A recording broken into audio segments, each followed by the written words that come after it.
नहीं है इसलिए दुखी हो रहे हैं। लेकिन आप जैसे भक्त को, ज्ञानी को, तवेदम मुक्त संगस्य नोचितम, आपके लिए तो उचित नहीं है, आप तो भक्त हो भगवान के। और विरक्त महात्मा नोचितम बद कारणम, अगर कोई कारण है तो आप बताओ। नारद जी ने सब बताया। रहने दो, बंद कर दो।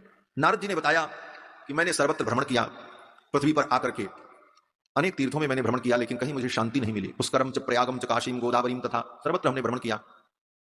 इसी प्रकार मैं घूमता गया, सर्वत्र स्थिति हमें विपरीत ही दिखाई पड़ी। कलयुग का प्रभाव सर्वत्र, क्या गृहस्थ, क्या सन्यासी, क्या साधु, क्या महंत, क्या विरक्त, साहब में कहीं न कहीं विकार, कलयुग का प्रभाव सब जगह पहुंच गया।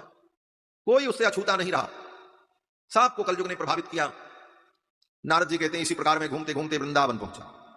वृंदावन में जमुना के तट पर, श्री वृंदावन धाम में जमुना के तट पर एक युवती विलाप कर रही थी। उसके अगल बगल 2 वृद्ध पुरुष पड़े थे। अनेक स्त्रियां उसकी सेवा कर रही थी। उस स्त्री ने मुझे देखा तो रोका कि भो भो साधो क्षणम तिष्ठ, हे साधु एक क्षण के लिए रुक जाओ। मत चिंतामपि नाशय, मेरी भी चिंता का नाश करो, मैं बहुत दुखी हूं। नारद जी रुक गए।